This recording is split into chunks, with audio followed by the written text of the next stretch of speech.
সাদাকাল্লাহুল আযীম এ পর্যন্ত থাক। সূরা কাসাস, কোন সূরা?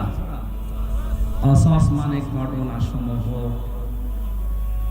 88টা আয়াত আছে, 9টা রুকু আছে।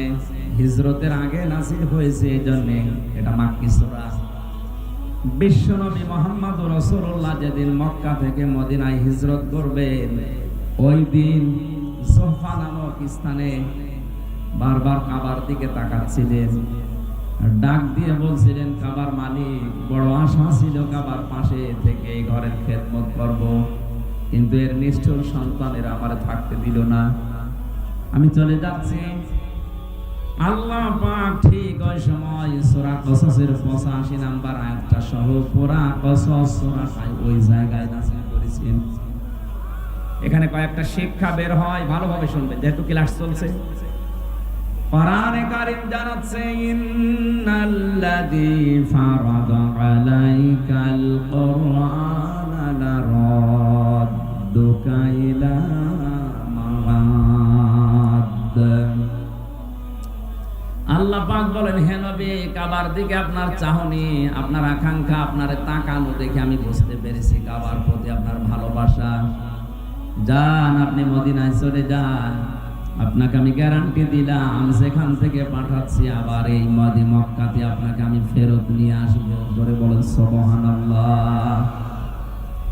এই আয়াত দ্বারা প্রমাণ হয়, কোরআনে কারীমের উপরে থাকতে গিয়ে যদি কেউ কোণঠাসা হয়ে যায়, নিজের এলাকায় থাকতে না পারে, যদি হিজরত করাও লাগে, মহান আল্লাহ কোরআনের ইজ্জতে ওই জায়গায় সম্মানের সাথে আবার মৃত্যুর আগে ফেরত নিয়ে আসবেন। লা রাদ্দুকা ইলা মাআদ দিয়েছেন আল্লাহ, লামটা না দিলেও পারতেন।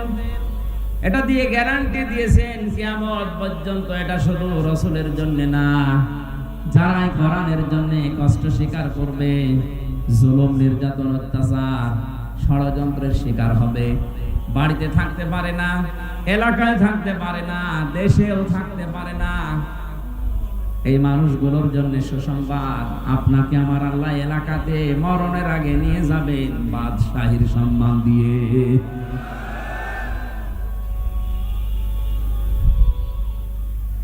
এই আয়াতগুলো নাযিল হওয়ার কারণে আমি 8টা পেয়েছি।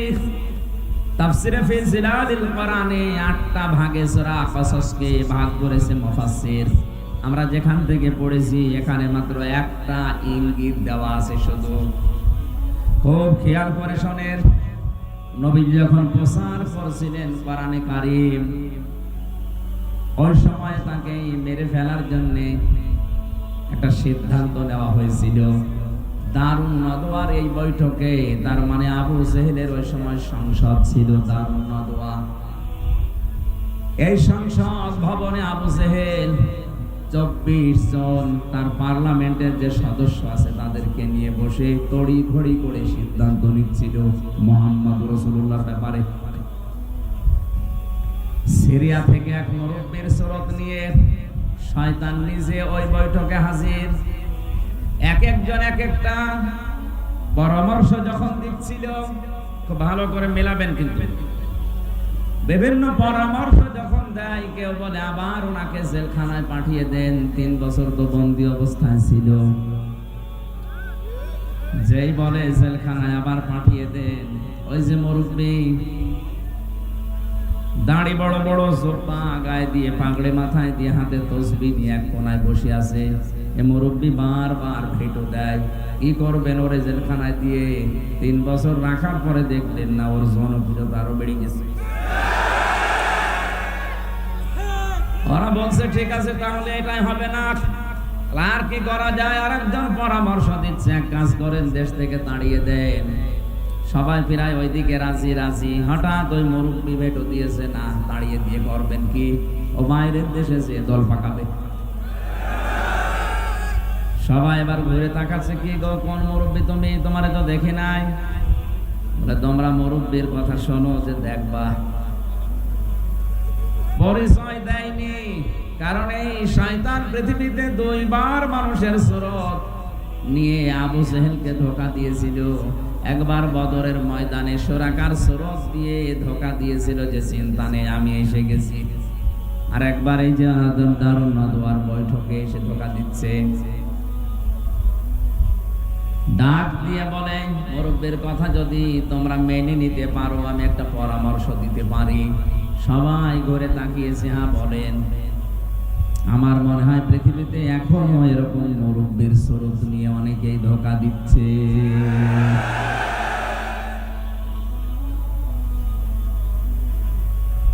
পৃথিবীর কোন জালেমরা এত বড় বড় সিদ্ধান্ত নেয় না, কিন্তু আলেম নামে কিছু জালেম বড় বড় পাগড়ে নিয়ে জব্বা নিয়ে সিরিয়ারে শয়তানের স্রোত নিয়ে এসে এমন এমন তাক লাগায়, ঢাক দেয়, শেষে জালেমরা পর্যন্ত দিক দাঁড়া হারিয়ে ফেলে।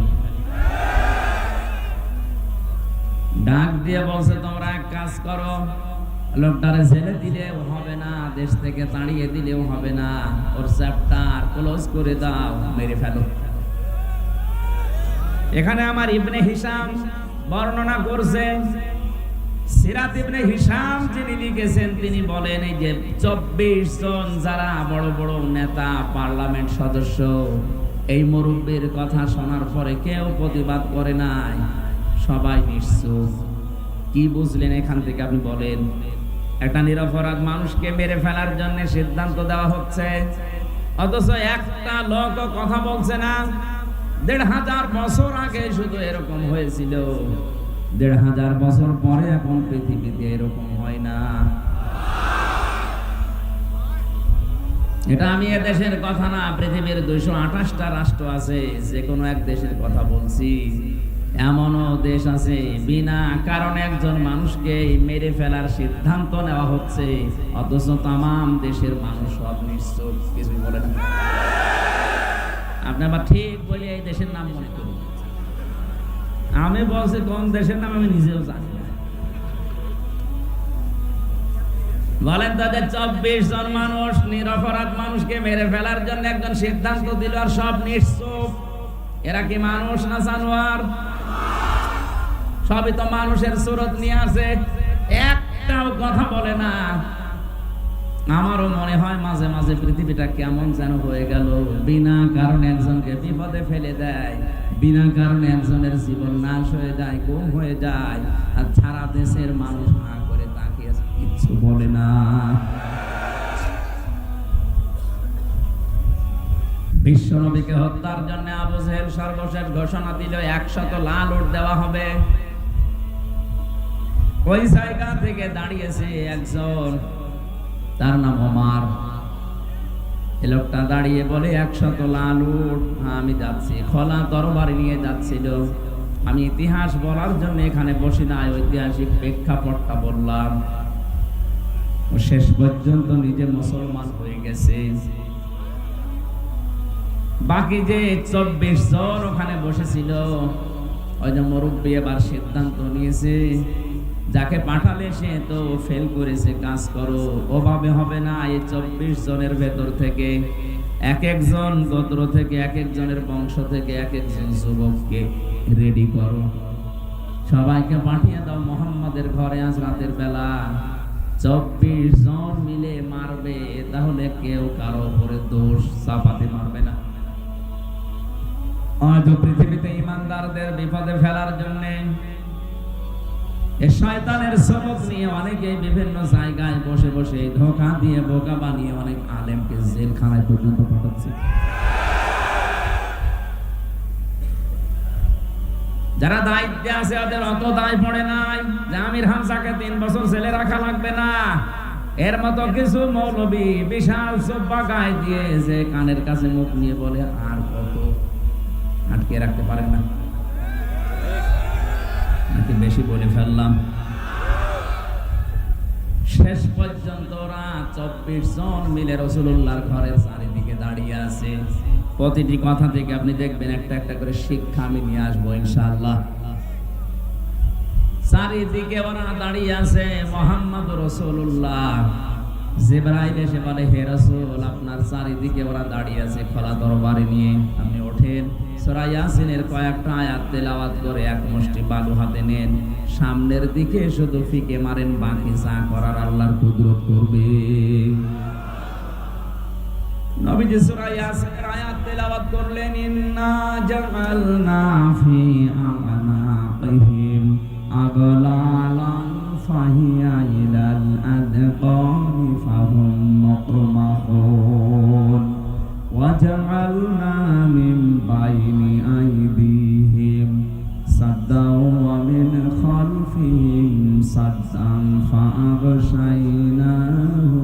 ফাহুম লা ইউবসিরুন। বলেন আল্লাহু আকবার। শুধু সামনের দিকে ফিকে মেরেছিলেন, চারিদিকে কাফেরদের চোখে পৌঁছিয়ে দিয়েছে আমার আল্লাহর কুদরত। ওই আল্লাহর কুদরত এখনো দুনিয়ায় আছে না নেই? নবীজি নিজের জামাই হযরতে আলীকে ডাক দিলেন, বললেন, এই যে টোপলা বাঁধা আছে ছোট ছোট করে, যারা আমাকে হত্যার জন্য এসেছে ওদের এই টোপলাগুলো আমানত। আমি যদি এখন এগুলো নিয়ে পালিয়ে যাই তাহলে আমার আলামিন নামের কলঙ্ক হবে। ওর নামের আরো জোরে, ওরা আমাকে আলামিন নাম দিয়েছে আর সাদিক নাম দিয়েছে। এখন যদি এগুলো নিয়ে আমি পালিয়ে চলে যাই রাতের আধারে, আমার আলামিন নামের কলঙ্ক হয়ে যাবে। সুতরাং তুমি আমার বিছানার উপরে আমার চাদর গায়ে দিয়ে মোড়া দিয়ে শুয়ে পড়ো, বাকি যা করার আমি তোমারে বলি। চাদরটা সামনের দিকে একটু মোড় দিয়ে রাখবা, পা দিয়ে পেছনে আটকিয়ে রাখবা। 3 দিন পরে মদিনায় আমার সাথে দেখা করবা। আর এখানে যে কয়টা টোপলা আছে প্রত্যেকের নাম লেখা আছে, ঠিকানা দেওয়া আছে। সকালবেলা তার বাড়িতে এসে পৌঁছিয়ে দিয়ে আসবা। কয়েকটা কথা বলেছিলেন নবীজি তাকে। 1 নম্বরে চাদরটা মোড়া দাও, 2 নম্বরে 3 দিন পরে আমার সাথে মদিনায় দেখা করো, 3 নম্বরে আমানতগুলো নাম অনুযায়ী বাড়িতে পৌঁছিয়ে দাও। হযরতে আলী বলেন, ওই সময় আমার 100 ভাগ নবীর কথা বিশ্বাস হয়েছে, অন্তত 3 দিনের ভেতরে আমার মরণ হবে না। 3 দিনের ভেতরে যদি আমি মরে যাই তাহলে নবীর কথা মিথ্যা হয়ে যাবে, আর আল্লাহ পাক নবীকে মিথ্যাবাদী বানাবেন। সুতরাং 3 দিন আমার আর চিন্তা নেই। নবীজি চলে গেলেন ওখান থেকে। কাফেরেরা ওই সময় এসেছে, ঘরের ভেতরে প্রবেশ করে বিছানার উপরে তাকে দেখে বলে, তো পাওয়া গেছে। একজন বলে দাও কোপ, আর একজন বলে দাঁড়াও দেখি। পাওয়া যখন গেছে তখন শান্তি নিয়ে মারা যাবে, আগে মুখটা দেখি। চাদর নিয়ে টানাটানি করে। হযরতে আলী বলে, নবীজি আমাকে বলেছিল হাত দিয়ে শুধু শক্ত করে ধরে রাখবা। আমি ধরে রেখেছিলাম, ওরা 24 জন মিলে টানাটানি করে, চাদর ধস্তাধস্তি করে, খুলতে পারে না। আমার মনে হচ্ছিল তামাম দুনিয়ার সব যুবকেরা যদি আজকে আমার চাদর ধরে টানাটানি করে, খোলা সম্ভব না। কি শক্তি আমার আল্লাহ আমার এই হাতের ভেতরে যেন দিয়ে দিয়েছে। মনে মনে ভাবছিলাম আমি ধস্তাধস্তি করতে থাকবো যতক্ষণ ওরা আমাকে মেরে ফেলার সিদ্ধান্ত না নেয়। কারণ আমি যতক্ষণ সময় যাপন করব, ওদিকে আমার আল্লাহর নবী 2 পা হলেও মদিনার দিকে এগিয়ে যাবে। ও বাংলার মুসলমানেরা, নবীজি আজকে নেই, বিশ্ব নবীর ওয়ারিস আছে, তাদেরকে সামনের দিকে এগিয়ে দেওয়ার জন্য যদি এরকম কারো সাথে ধস্তাধস্তি করা লাগে, সময় ক্ষেপণ করবে, আশা থাকবে নবীর ওয়ারিসরা 2 পা হলেও দেশে এগিয়ে যাবে। কথা কি বললাম আপনি না বুঝলেও এ বুঝেছে? এই কথা বলছেন? আপনার হয়তো ওই রকম ক্ষমতা নেই। বাতিল যখনই আসবে, রাম আর বামরা যখনই বিভিন্ন স্রোত নিয়ে আসবে আলেমদের বিপক্ষে অবস্থান নেওয়ার জন্য, আপনি ধস্তাধস্তি করে হলো, নড়াচড়া করে হলো সময় ক্ষেপণ করবেন, বাধা দেবেন যেন আলেমরা একটু এগিয়ে যেতে পারে। হযরতে আলী বলেন, যখন ওরা আমাকে মেরে ফেলার সিদ্ধান্ত নিয়ে ফেলেছে যে না আর দরকার নেই, তখন আমি ছেড়ে দিলাম। আমার মুখটা দেখার পরে গর্ব দেয়, কে কোথায় মোহাম্মদ, তুমি এখানে কেন? বললাম তোমাদের এত কথার জবাব দেওয়ার জন্য আমি এখানে শুয়ে পড়ি নাই, শুয়ে আছি একটা কারণে। ওই যে টোপলাগুলো দেখতে পাও, তোমাদের আমানত রাখা আছে, যার যারটা আমি তার কাছে পৌঁছিয়ে দেব।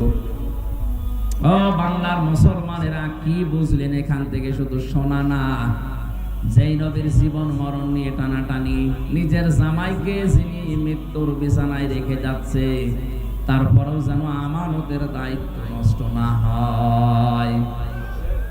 আজ বাংলার 1628 জন মানুষ দায়িত্বে আছেন।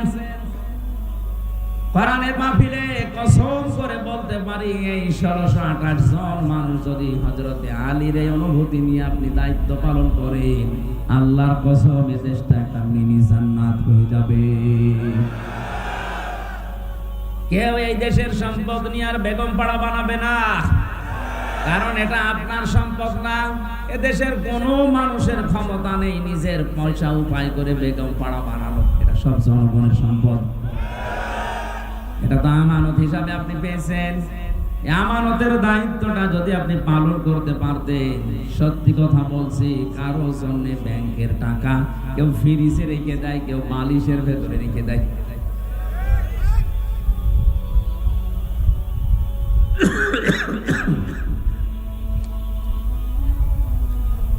হযরতে আলী বলেন, প্রত্যেকের কাছে আমি এভাবে পৌঁছিয়ে দিচ্ছিলাম আমার মনে দৃঢ় বিশ্বাসে যে আমি 3 দিনের ভেতরে আমার কোনো মরণ হবে না। বিশ্ব নবীর কথা আমার মদিনায় সাক্ষাৎ করাই লাগবে, এ সুযোগ আল্লাহ আমারে দেবেন। নবীজি ওখান থেকে বের হয়ে আবু বকরের বাড়িতে ডাক দিলেন, আসসালামু আলাইকুম ইয়া আবু বকর। সঙ্গে সঙ্গে ভেতর থেকে জবাব দিয়েছে, লাব্বাইক ওয়া সাদাইক ইয়া রাসূলুল্লাহ। নবীজি বলেন, আবু বকর, আমি তো খুব জোরে ডাক দেই নাই, মৃদু স্বরে একটা আওয়াজ দিলাম, তুমি জলদি করে দরজা খুলে দিলে, গভীর রজনীতে ঘুমাওনি। সিদ্দিক আকবর বলে, হে রাসূল, শুধু আজকের রাতটা না, 6 মাস আগে আপনি আমাকে একটা ইঙ্গিত দিয়েছিলেন। দেখতে দেখতে সবাই তো চলে গেল। আবু বকর, কোন দিন জানি আমারও হিজরত করা লাগে, যদি আমি হিজরত করি তোমার সাথে নিতে পারি। আপনি বলেন না যে নেব, শুধু পারি বলেছিলেন। ওই দিন থেকে শুরু করে আমি 2টা বিষয় লক্ষ্য করে রেখেছি। 2টা উট আমি কিনে এক ইহুদির কাছে লালন পালন করতে দিয়েছি। 2 নাম্বার, ওই দিন আমি নিজে আমার টোপলা বেঁধে দরজার সাথে পেট লাগিয়ে আছি, কখন আল্লাহর নবী আমার একটা ডাক দেয়। 6টা মাস আমি ঘুমিয়েছি শুধু হেলান দিয়ে দরজার সাথে। বাংলার মুসলমানেরা, আমাদেরও তো নবীর আদর্শ মানতে গিয়ে এরকমই কষ্ট স্বীকার করা লাগছে।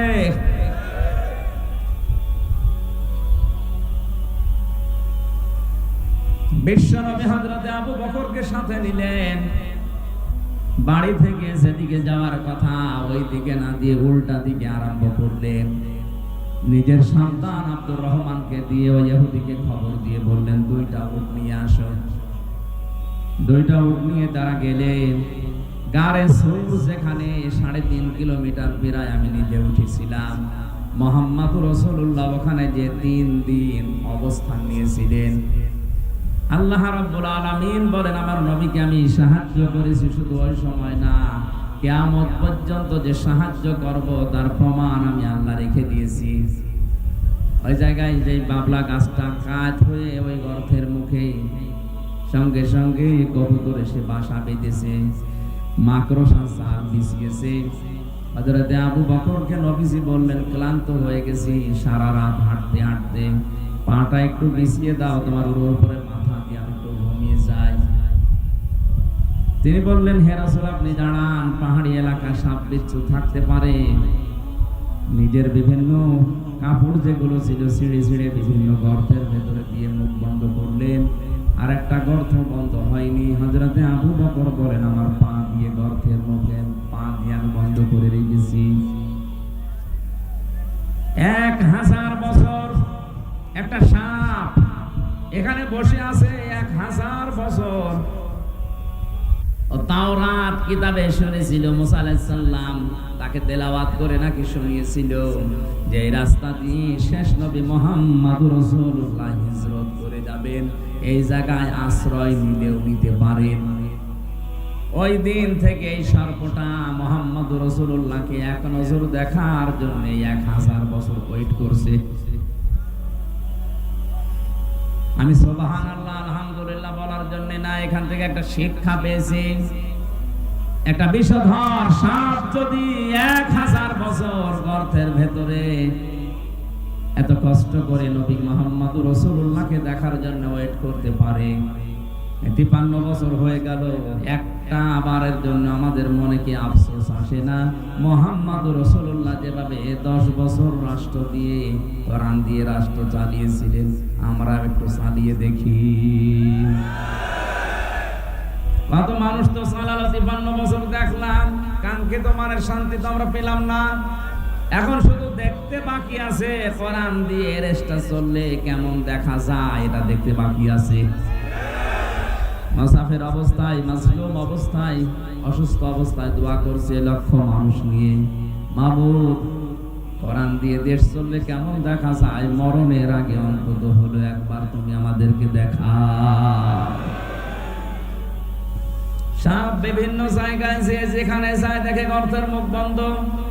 এখানে বারবার টোকা দিয়েছিল কিন্তু পা উনি সরাতে চাননি, এজন্য দিয়েছেন সবর। হযরতে আবু বকর বিষের যন্ত্রণায় তার শরীর পর্যন্ত হলুদ হয়ে গেছে। বিশ্বনবী মুহাম্মদ রাসূলুল্লাহর ঘুমন্ত অবস্থায় তার চোখের পানি পড়েছে। ঘুম থেকে উঠে বললেন, কি কাঁদো কেন? বাড়ির কথা মনে পড়েছে। হযরতে আবু বকর বলে, হে রাসূল, যেদিন আপনার প্রতি ঈমান এনেছি ওই দিন তাম পৃথিবীর চাইতে আপনাকে আমি ভালোবাসি বেশি। সাপে আমারে কামড় দিয়েছে, যন্ত্রণায় আমার কলিজা পর্যন্ত, রক্ত পর্যন্ত জ্বলছে, কিন্তু আপনি ঘুমিয়ে আছেন, ডিস্টার্ব হবে জন্য কিছু বলতে পারি নাই। নবীজি মুখের লালা দিয়ে ওই জায়গায় লাগালেন, সঙ্গে সঙ্গে যন্ত্রণা বন্ধ হয়ে গেল। ডাক দিয়ে বলে, আবু বকর আমাকে আগে জানালে না, তাহলে এই কষ্টটা পেতে না। সিদ্দিক আকবর বলে, হে রাসূল, এটা তো রক্ত জ্বলছিল, আমি যদি মারাও যেতাম, মুহাম্মদ রাসূলুল্লাহ আলাম করেছিলেন, তার আরামে আমি বিঘ্ন ঘটাতে পারতাম না। আল্লাহ বলেন, এভাবে যদি আমার রাসূলকে ভালোবাসতে পারো, কি করব জানো? ইন কুনতুম তুহিব্বুনাল্লাহ ফাত্তাবিউনি ইউহিব্বুকুমুল্লাহ ওয়া ইয়াগফির লাকুম যুনুবাকুম আল্লাহু গফুরুর রহিম। এইভাবে করে যদি তোমরা আমার রাসূলকে ভালোবাসা দিতে পারো, আমি আল্লাহ বলছি জীবনের যত অপরাধ আছে সবগুলো আমি আল্লাহ মাফ করে দেব। সিদ্দিক আকবর কি ভেবেছিলেন যে আমার রক্ত জ্বলছে, কলিজা জ্বলছে, জীবনও যদি চলে যায় রাসূলের আরামে আমি বিঘ্ন ঘটাবো না। আজ বিশ্বনবী মুহাম্মদ রাসূলুল্লাহ মদিনায় ঘুমিয়ে আছে, তার আদর্শকে যদি এই দেশে কেউ ভুলণ্ঠিত করে, তার আদর্শকে গালি দেয়, অপছন্দ করে, আমাদের জীবন চলে গেলে হলেও এর বিরুদ্ধে কথা বলা দরকার। গত কয়েকদিন আগে গালি দিয়েছে লালমনিরহাটে, কি এই যে কি কোন জেলা যেন, দিনাজপুরের কাহারোল এক অমুসলিম, আমি নাম নিলাম না, উনি মুহাম্মদ রাসূলুল্লাহকে শেষ পর্যন্ত গালি দিয়ে ফেলেছে। আহ্বান জানাবো, নবীজি কিন্তু আমাদের কাছে কলিজার চাইতেও দামি। আপনি আর যাই করেন, কোরআন আর নবী এই দুইটা নিয়ে উল্টা পাল্টা কিছু বলবেন না, শেষে অঘটন ঘটে যাবে, সামাল দিতে পারবেন না।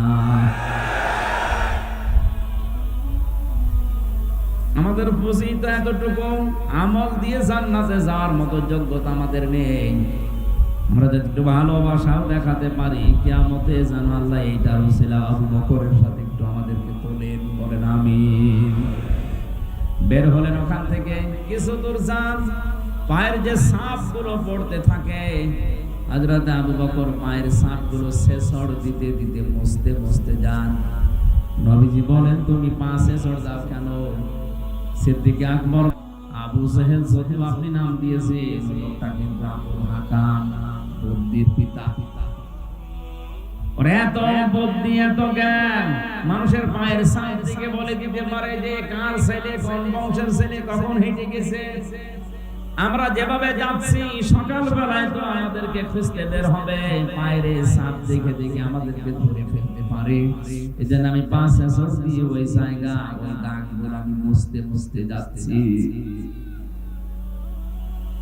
বিশ্বনবী মুহাম্মদ রাসূলুল্লাহ ওখান থেকে জুহফা নামক জায়গা পর্যন্ত যে আর কাবা শরীফ দেখতে পাচ্ছিলেন না। যখন মনের দুঃখ নিয়ে এই কথাগুলো বলেছিলেন, মাবুদ কাবা তো আর দেখা যায় না, আমি তো যেতে মনে চাই না, শুধু তোমার আদেশ পালন করার জন্য আমি হিজরত করছি। আল্লাহ ওই সময় সূরা কাসাসের 88টা আয়াত এক জায়গায় নাযিল করেছিলেন। আমার ঐতিহাসিক প্রেক্ষাপট বলার কারণ হচ্ছে হযরত মুসা আলাইহিস সালামের জীবনী দিয়ে আল্লাহ আয়াত শুরু করেছিলেন সূরা কাসাস, আর শেষ করলেন কারুনের জীবনী দিয়ে। আমার প্রশ্ন হচ্ছে মুহাম্মদ রাসূলুল্লাহর হিজরতের ঘটনাকে আমার আল্লাহ না উল্লেখ করে মুসা নবী, ফেরাউন, কারুন এদের কথা পুরা কাসাস সূরার ভিতরে দিলেন কেন? আর আমি যেখান থেকে পড়েছি এখানে কারুনের জীবনী থেকে শুরু। আয়াতের প্রেক্ষাপটের সাথে বাস্তবতায় আয়াত নাযিল করা মিলছে না। যতগুলো তাফসীর আমি দেখেছি সব মুফাসসিরিন ইকরাম আয়াতের ব্যাপারে এইটা সিদ্ধান্ত দিয়েছে না, এদিকে তাকা, সবাই সিদ্ধান্ত দিয়েছে মুহাম্মদ রাসূলুল্লাহকে হিজরত করার ব্যাপারে সবচাইতে বেশি ভূমিকা পালন করেছিল টাকাওয়ালারা। কারা? 2 নম্বরে বেশি ভূমিকা পালন করেছে ক্ষমতাওয়ালারা।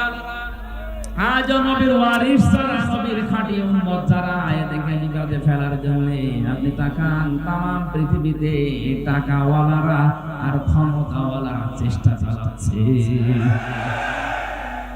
ও ক্ষমতার মালিক যারা, টাকাওয়ালা যারা, তাদেরকে ওই জামানার সম্মানিত সৎ আলেম ওলামা যারা ছিল, এমনকি মুসা আলাইহিস সালাম সহ 5টা উপদেশ দিয়েছিল কারুনকে। কয়টা? আজকে যেহেতু মুসা নবী এখানে নেই, মুহাম্মদ রাসূলুল্লাহ নেই, কিন্তু নবীদের ওয়ারিস হিসেবে দাবি করে আমরা এসেছি। আমারও দায়িত্ব আজকে যে টাকাওয়ালাদের কারণে, যে ক্ষমতার কারণে নবীর উম্মতেরা, উত্তরাধিকারী আলেমেরা বিপদে আছে, মুসিবতে আছে, জুলুমের শিকার, তাদেরকে আমার মনে হয় আজকের এই আয়াত দিয়ে 5টা উপদেশ দেওয়া বাধ্যবাধকতা হয়ে গেছে। বড় দরদ নিয়ে আপনাকে আমি 5টা উপকারের কথাই বলবো, উপদেশের কথা। ওই জামানায় নবীকে বিপদে ফেলার জন্য, এমনকি দেশ ত্যাগ করার বাধ্য করার জন্য টাকাওয়ালারা কাজ করেছিল বেশি। কারুনের ঘটনাকে আল্লাহ উল্লেখ করে জানিয়েছে। এই কারুনের ঘটনাকে উল্লেখ করার কারণে এটা, কারুনের মতো সম্পদওয়ালা যারা, তাদের কারণে আলেমেরা বিপদে পদে পদে পড়বে। হযরত মুসা আলাইহিস সালামের চাচাতো ভাই ছিল এই কারুন। সূরা কাসাস 76 নম্বর আয়াত খেয়াল করে করে মিলাবেন এবার। ইন্না কারুনা কানা মিন কওমি মুসা ফাবাগা আলাইহিম। আল্লাহ পাক বলেন অবশ্যই কারুন ছিল মুসার বংশধর, মুসার বংশের লোক, তার কওমের জাতির লোক, এবং সে তাদের প্রতি বিদ্রোহ করেছিল।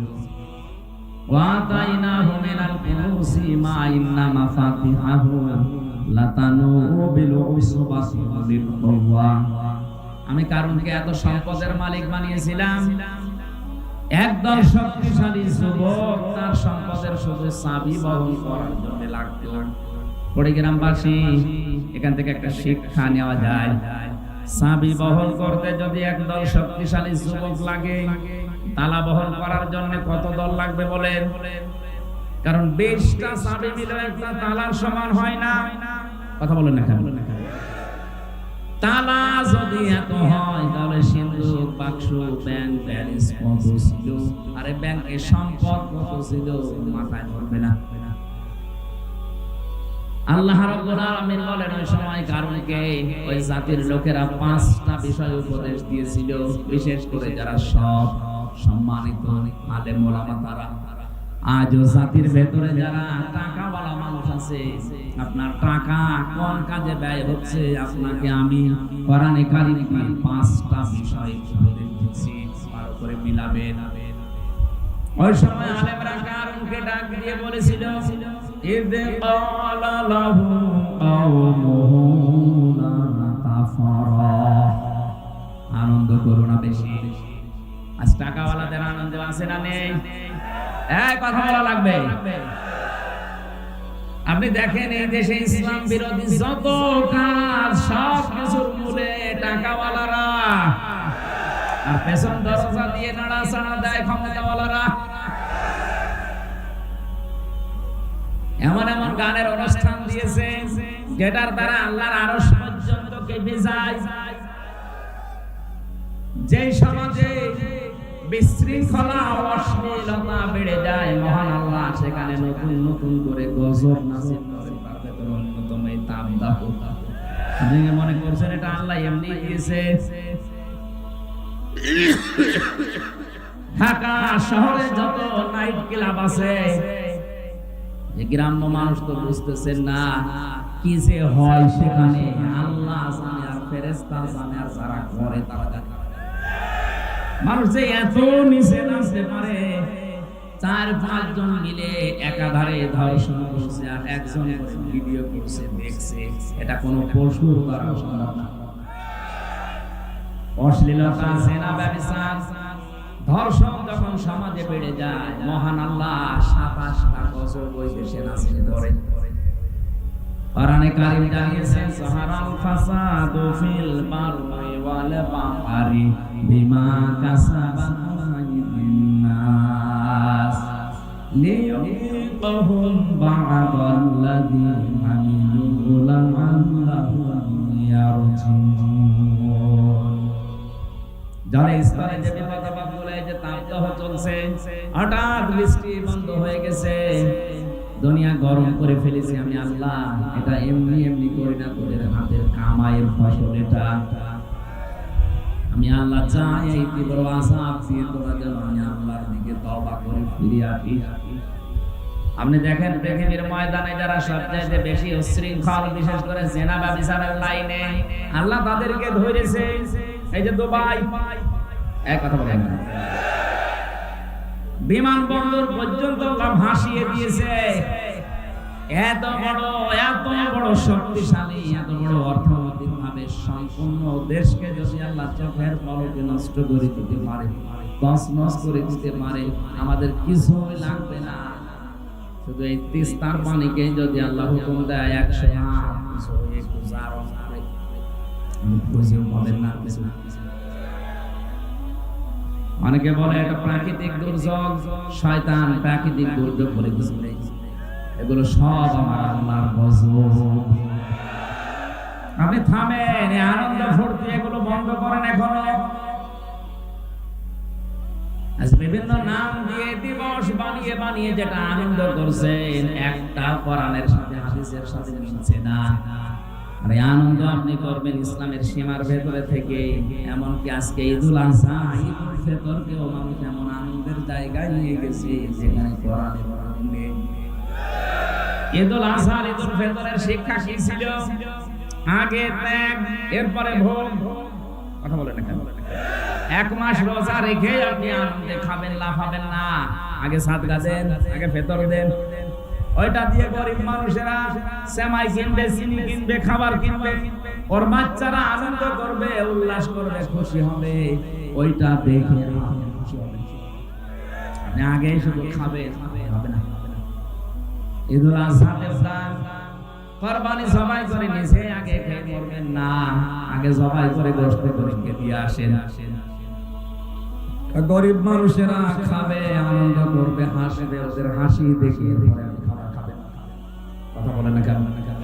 ইসলামে তো দিবস ছিল মাত্র এই দুইটা, আগে ত্যাগ, এরপরে ভোগ।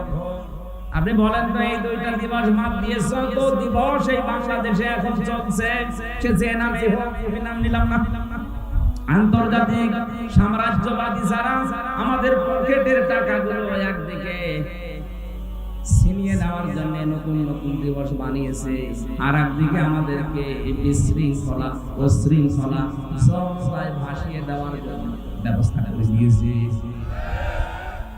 আমি আবার বলছি, ঈদুল আযহা, ঈদুল ফিতর বাদ দিয়ে দুনিয়ায় এমন কোন দিবস আপনি পাবেন না যেখানে আগে ত্যাগ, এরপরে ভোগ, আগে ভোগ, এরপরে ত্যাগ। কথা বলেন। 14ই ফেব্রুয়ারি পালন করে মানুষ, বলেন না কেন? এর ভেতরে কি আগে ত্যাগের পরে ভোগ? না, আগে ভোগ করবেন তারপরে ত্যাগ করবেন। এজন্য আমাদের উচিত হচ্ছে যে দিবসের সাথে কোরআনের হাদিসের এবং বাস্তবতার মিল নেই, ওইটা পালন করে আমরা নিজেদের সম্পর্কগুলো আনন্দ করতে নষ্ট করব না। এটা যেহেতু রেকর্ড হচ্ছে সারা বাংলাদেশে, কালকে ছড়িয়ে যাবে। বড় বড় ধনী যারা আছেন, টাকা মালিক, কোরআনে হাদিসে আমি পেয়েছি তিনটা জিনিস মানুষকে সবচাইতে বেশি ধ্বংস করেছে দুনিয়ায়। 1 নম্বরে টাকা, 2 নম্বরে ক্ষমতা, 3 নম্বরে নারী। আমি সহ যারা শুনলাম প্রত্যেকে যেন এই তিনটা বিষয়ের ব্যাপারে সেনসিটিভ থাকি, সিনসিয়ার থাকি, সতর্ক থাকি। আমাদেরকে যেন আমাদের সম্পদ, আমাদের ক্ষমতা, আমাদেরকে যেন নারীতে জাহান্নামে নিয়ে যেতে না পারে। বলেন আমিন। দুনিয়াতে যত মানুষ ধ্বংস হওয়ার পেছনে টাকা আর ক্ষমতা, যত মানুষকে নষ্ট করেছে, পৃথিবীর কোনো জিনিস এত বেশি মানুষকে নষ্ট করতে পারে না। যেন এই দুইটার মালিক যারা, তারা কিন্তু আরো বেশি সতর্ক থাকবেন। টাকা পেলে আপনি আনন্দ করবেন না। নবীজি জানিয়েছেন কিয়ামতে আল্লাহ প্রতিটি মানুষকে নিজের সামনে দাঁড় করাবেন। মা তাসালু কাদামা বানি আদম আদি ইয়াউমাল কিয়ামাতি হাত্তা ইসালান 50 আন উমরিহি ফিমা আফনা ওয়া আন শাবাবিহি ফিমা আবলা ওয়া মালিহি মিন আইনা ইকতাসাবাহু ওয়া ফিমা আনফাবাহু ওয়া আন ইলমিহি মাযা আমিলা ফিহি মুত্তাফাকুন আলাইহি।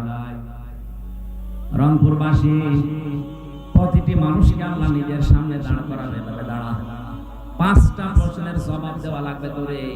নবীজি বলেন, জবাব যদি সঠিকভাবে দিতে না পারে, সামনেও যাবে না, পেছনেও যাবে না, জায়গায় দাঁড়িয়ে থাকবে।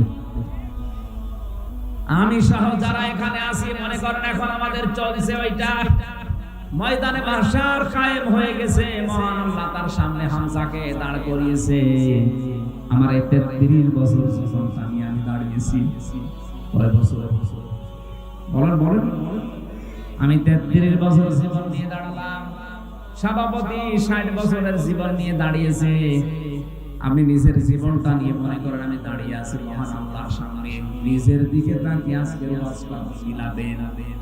আল্লাহ যদি জিজ্ঞাসা করে, হামজা এই সারাটা জীবন কি করলি বলতো, আপনি কি মনে করেন আমি 33 বছরের জবাব সঠিকভাবে দিতে পারবো?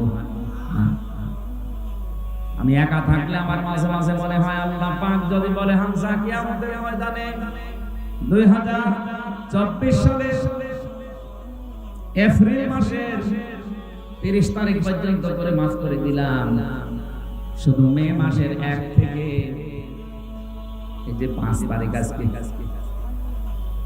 1 থেকে 4 তারিখে 4 দিনের হিসাব দিয়ে তুই জান্নাতে চলে যা।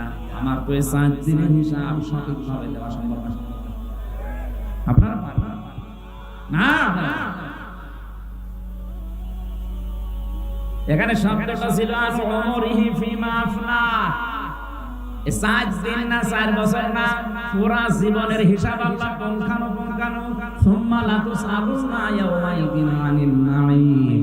প্রতিটি নিয়ামতের সঠিক জবাব আমার কাছ থেকে নেবে।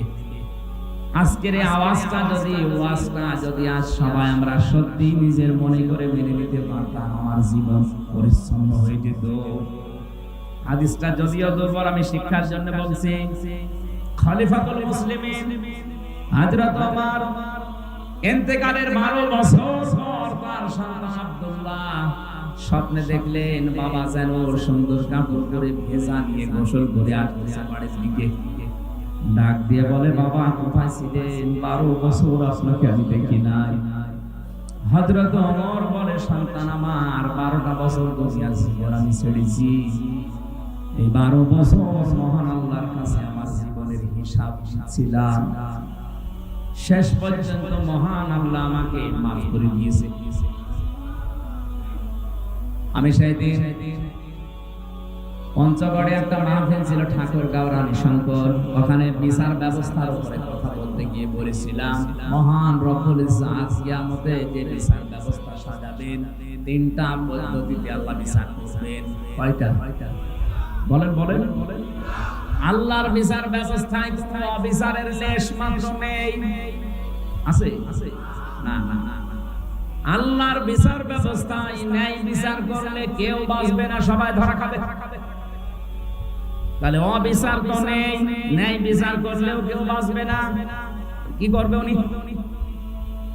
একটা রাস্তা খোলা আছে, মহান আল্লাহ যদি অবিচার, তো আমরা বিশ্বাস করি যে আল্লাহ অবিচার করবে না, ন্যায় বিচার করলেও ধরা খাবো।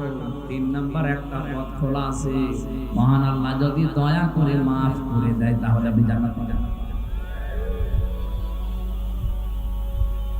হযরত ওমর বলে, সন্তান আমার 12টা বছর মহান রব্বুল ইজ্জত আমার জীবনের ছোটখাটো বিষয়গুলো জিজ্ঞাসা করেছিলেন, আমিও যেভাবে জবাব দিচ্ছিলাম। শেষ পর্যন্ত আল্লাহ বলেন, আমার নামের খাতির করে আমি মাফ করে দিলাম। আমি এখন জান্নাতের নহর থেকে গোসল করে পোশাক পরে জান্নাতের দিকে যাচ্ছি। কুড়িগ্রামবাসী যার জান্নাতে যাওয়ার গ্যারান্টি দুনিয়ায় আল্লাহ সার্টিফিকেট আকারে পাঠিয়ে দিয়েছিলেন যে ওমর তুমি জান্নাতি। আকাশের তারকার চাইতে তার জীবনে নেকির কাজ বেশি ছিল। কোন রাস্তা দিয়ে গেলে 40 দিন ভয় পেত রাস্তায় আসতে। এই লোকটার যদি 12টা বছর লাগে তারপর আল্লাহ মাফ করে দিয়েছে। বলেন তো আপনার আমার কতদিন লাগতে পারে?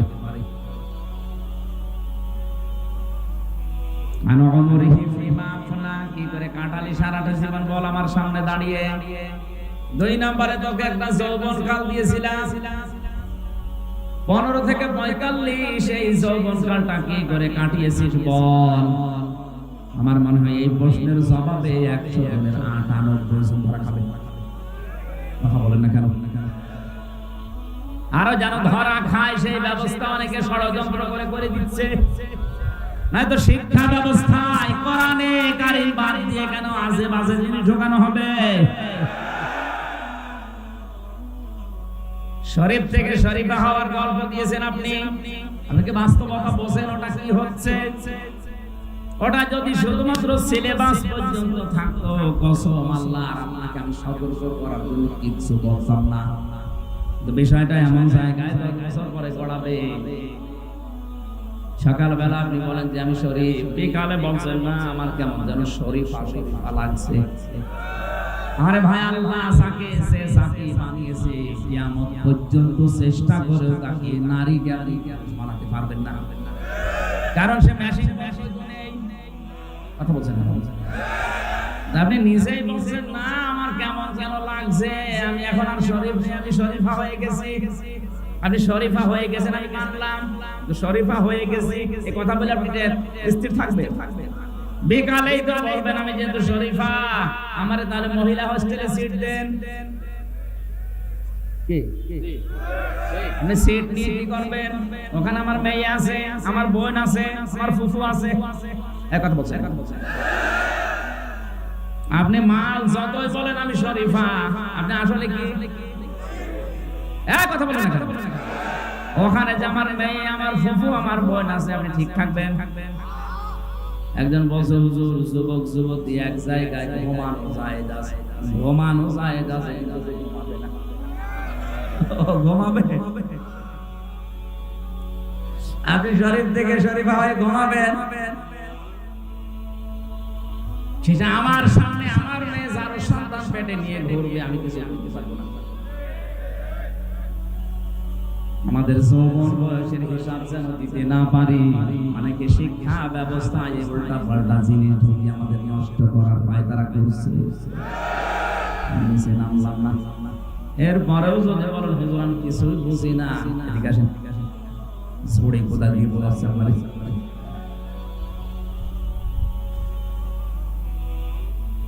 3 নাম্বার আল্লাহ জিজ্ঞাসা করবেন যতটুকু মাল উপার্জন করেছিলে কোন কোন রাস্তা দিয়ে, রাস্তা বলো।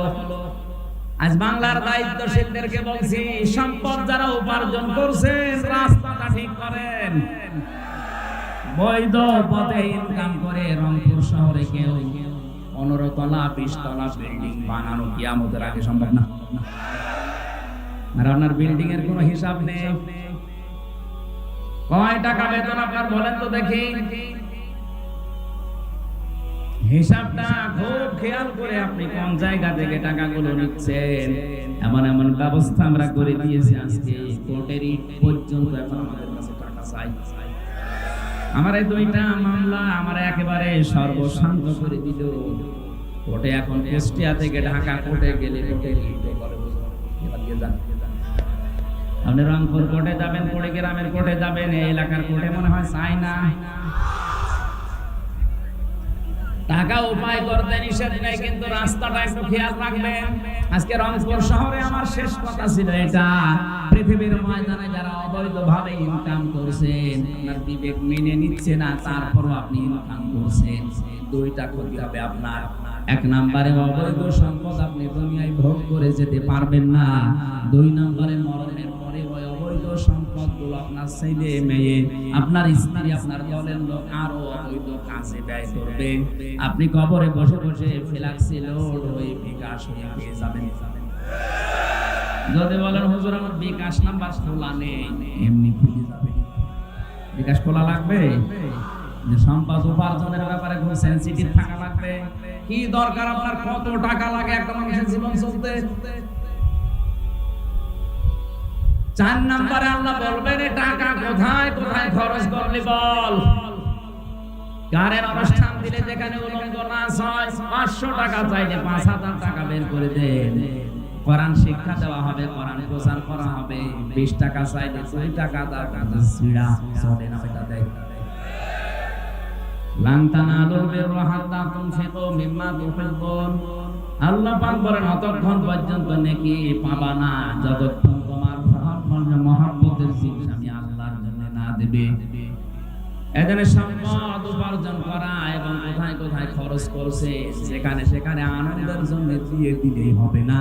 সম্পদ ওয়ালারা এখানে খেয়াল করে দেবেন। 5 নম্বরে যতটুকু জানতে তারপরে কতটুকু মানতে, এইটা বলো। সম্পদওয়ালাদের প্রতি আমার প্রধান উপদেশ, 1 নম্বরে আপনি আনন্দ করবেন কিন্তু ইসলামের ভেতরে থেকে। 2 নম্বরে আল্লাহ পাক বলেন অবতাগি ফিমা আতাকাল্লাহু দারাল আখিরাহ। ও বাংলাদেশের সম্পদওয়ালারা, টাকা পয়সা আল্লাহ দিয়েছে, এটা নিয়ামত মনে করে আখিরাতের ঘর তৈরি করেন। আমি আকিস গ্রুপে চাকরি করতাম, এদেশের 3 নাম্বার ধনী তারা। আমি যতদিন ছিলাম আমার ওই মালিককে আমি মাঝে মাঝে বলতাম, আপনাকে আল্লাহ বহু টাকা দিয়েছে, কত টাকা আছে আপনি নিজেও জানেন না। কাজ করেন, এই টাকাগুলো দিয়ে আখিরাতের ঘর তৈরি করেন, কাজে লাগবে। আর ওনারা ভালো ভালো অনেক কাজে ব্যয় করেন। টাকাওয়ালা যারাই আছেন, আপনার টাকা দিয়ে যেন আখিরাতের ঘর তৈরি হয়। 3 নম্বরে ওয়ালা তানসা নাসিবাকা মিনাদ দুনিয়া। আল্লাহ পাক বলেন হ্যাঁ, তোমার নিজের অংশ ভুলে যেও না। আপনি দান করতে করতে ফকির হয়ে যাবেন, এটা আল্লাহ চায়নি। যার যে স্ট্যাটাস তাকে ওই অনুযায়ী চলা লাগবে। রংপুরের যিনি মেয়র আজকে ছিল আমার সাথে, উনি ঢাকা থেকে রংপুরে নেমেছে, ওখান থেকে ওনার বাড়ি মনে করেন 2 কিলোমিটার দূরে। উনি হেঁটে বাড়ি যাবে, ওনার জন্য জায়েজ নেই। কারণ ওনার যে টাকা আছে, ওনার ওই টাকা বৈধভাবে ব্যয় করার জন্য অনেক অটোওয়ালা, রিক্সাওয়ালা জায়েজ কাজে দাঁড়িয়ে আছে। তাদেরকে 50টা টাকা দিয়ে আপনি বাড়ি পর্যন্ত যান, ওর ওই 50 টাকা দিয়ে ওর ব্যবসার সংসার চালাবে, আর আপনি এখান থেকে 50 টাকা ওকে দিয়ে আপনি সঠিকভাবে বাড়ি পৌঁছাতে পারবেন। এখন যদি বলেন না আমি হেঁটে বাড়ি যাব, আপনার জন্য জায়েজ নেই। হেঁটে বাড়ি যাওয়া জায়েজ আছে, তার জন্য যার কাছে কিছু নেই। ওয়ালা তানসা নাসিবাকা মিনাদ দুনিয়া। দুনিয়ার যে অংশ, এইটা পেতে আপনি ভুল করবেন না, এটা আপনি সঠিকভাবে চালান। তাহলে এখান থেকে শিক্ষা কি? যার যে স্ট্যাটাস, যার যে যোগ্যতা, যার যে জায়গা, ওই জায়গায় সে যেন সঠিকভাবে চলে। আমি আমির হামজা, আমারে আল্লাহ যা দিয়েছে, আমার বাবারে যা দিয়েছে, আমি যদি এখন 20 টাকা গজের কাপড় পরি, আমার জন্য জায়েজ নেই। আমার পরা লাগবে কমপক্ষে 250, 300, 500 টাকার গজের কাপড়, কারণ ওই যোগ্যতা আল্লাহ আমার এখন দিয়েছে। কথা বলেন না কেন? এমন ধনী মানুষ আছে, 25 টাকা গজের কাপড় কিয়ামতের আগ পর্যন্ত পরবে। কৃপণ হওয়া যাবে না। যে সম্পদ আল্লাহ দিয়েছে, যে অংশ দুনিয়ায় দিয়েছে, ওইটা আপনি ভোগ করতে পারেন জায়েজ ভাবে, কোনো অসুবিধা নেই। এক লোক বউকে বলছে আমি নামাজে যাব, আমার টুপিটা একটু ময়লা পরিষ্কার করে দাও। বউ কেসে দিয়েছে টুপি পরিষ্কার করার জন্য। 2 দিন আর সূর্য ওঠে নাই, রোদ নেই, এজন্য টুপি আর শুকায় না। চিন্তা করছে ভেজা টুপি মাথায় দিয়ে গেলে মাথা আমার ঠান্ডা লেগে যাবে। স্ত্রী কাজ করছিল সোনার উপরে, ও টুপিটা এভাবে ধরেছে যেন শুকিয়ে যায়। আল্লাহর ইশারা হাত থেকে লেগে গেছে। টুপির ওই ছাই তুলে কুলি করছে, দাঁত মাজার পর পানিগুলো যখন কুলি করে ফেলে দেয়, বলছে আল্লাহ টাকাগুলো পানিতে ফেললাম। টাকা পানিতে ফেলে গেছে। কৃপণতা করা যাবে না। যার যে অংশ আছে দুনিয়ায় ওইটা আপনি পালন করেন, পান ভোগ করেন, অসুবিধা নেই। অবতাগি ফিমা ওয়াহসিন কামা আহসানাল্লাহু ইলাইকা। আল্লাহ পাক 4 নম্বরে উপদেশ দিয়েছেন ওই আলেমদের দ্বারা, ওই দেশের ধনীদেরকে, তুমি ইহসান করো হে কারো, তুমি ইহসান করো হে কারো, হে টাকাওয়ালারা। তোমার প্রতি আল্লাহ যেভাবে দয়া দেখিয়েছে, কিছুই ছিল না, তোমার এই পর্যায়ে আল্লাহ নিয়ে নিছে। সুতরাং তোমার এই সম্পদগুলো দিয়ে তুমি ইহসান করো মানুষের প্রতি, যেভাবে আল্লাহ দয়া দেখিয়েছে তোমার প্রতি। আজ বাংলাদেশে আমরা যারা টাকাওয়ালা আছি, ক্ষমতাওয়ালা আছি, আমাদেরকে ইহসান করো আল্লাহ পাক যেভাবে করেছেন। আমরা ক্ষমতা দিয়ে, টাকা দিয়ে যদি অন্যান্য সৃষ্টির প্রতি এভাবে দয়া দেখাতে পারি, কিয়ামতে মহান আল্লাহ আমার সত্তর অপরাধ ঢেকে রাখবে, গ্রহণ করে রাখবেন। এই সুযোগটা আল্লাহ টাকাওয়ালাদের, সম্পদওয়ালাদের এবং ক্ষমতাওয়ালাদের দিয়েছেন। এটা পেলে আপনি একেবারে মন মতো যা ইচ্ছা তাই করবেন না। যারা বিভিন্ন দায়িত্বে আছেন, সম্পদের, ক্ষমতার, বিভিন্ন পাওয়ারের এই জায়গায় আপনি থেকে মানুষের প্রতি ইহসান করে নিজের প্রতি ইহসান আল্লাহর তরফ থেকে বাড়িয়ে দেন। এটা সুযোগ আছে। একটা মানুষের অপরাধ যদি আপনি জানা শোনার পরেও যেভাবে হোক গোপন করে তারে বাঁচিয়ে দিতে পারে, মহান আল্লাহ কিয়ামতে আপনার 70 দোষ গোপন করে বাঁচিয়ে দেবেন। বলেন আমিন। অবতাগি ফিমা ওয়ালা তানসিন কামা আহসানাল্লাহু ইলাইকা ওয়ালা তাবগিল ফাসাদা ফিল আরদ। জমিনে বিশৃঙ্খলা তৈরি করা যাবে না। আমরা দেখছি এই দেশে যত বিশৃঙ্খলা করার জন্য চেষ্টা চালাচ্ছে, এর পেছনে সব টাকাওয়ালাদের অবদান। আপনার টাকা দিয়ে যেন কোনো বিশৃঙ্খল কাজ না হয়, উশৃঙ্খল কাজ না হয়, এটা আপনি হিসাব করে দুনিয়া চলবেন। ইন্নাল্লাহা লা ইউহিব্বুল মুফসিদিন। কোন সন্ত্রাসীকে আমার আল্লাহ পছন্দ করে না, ভালোবাসে না। এজন্য সন্ত্রাস যারা সৃষ্টি করছেন, বাংলাদেশ তো ভালোই ঠান্ডা হয়ে গেছে, ভালোই চলছে, হঠাৎ এই দেশটাকে গরম করার জন্য যারা উঠে পড়ে লেগেছেন তারা থামেন। কারণ যারা বিশৃঙ্খলা করে, সন্ত্রাস তৈরি করে মানুষের ভেতরে ত্রাণ, তাদেরকে আল্লাহ পছন্দ করে না। আল্লাহ যদি কাউকে পছন্দ না করে জান্নাত দেবেন। বলেন বলেন। আল্লাহ আমাকে সহ যারা এসেছি এই 5টা উপদেশ, বিশেষ করে ক্ষমতাওয়ালা, টাকাওয়ালাদেরকে মেনে নেওয়ার তৌফিক দেন। বলেন আমিন। প্রচন্ড গরমে এই আয়াত শেষ পর্যন্ত আমি আর যাচ্ছি না।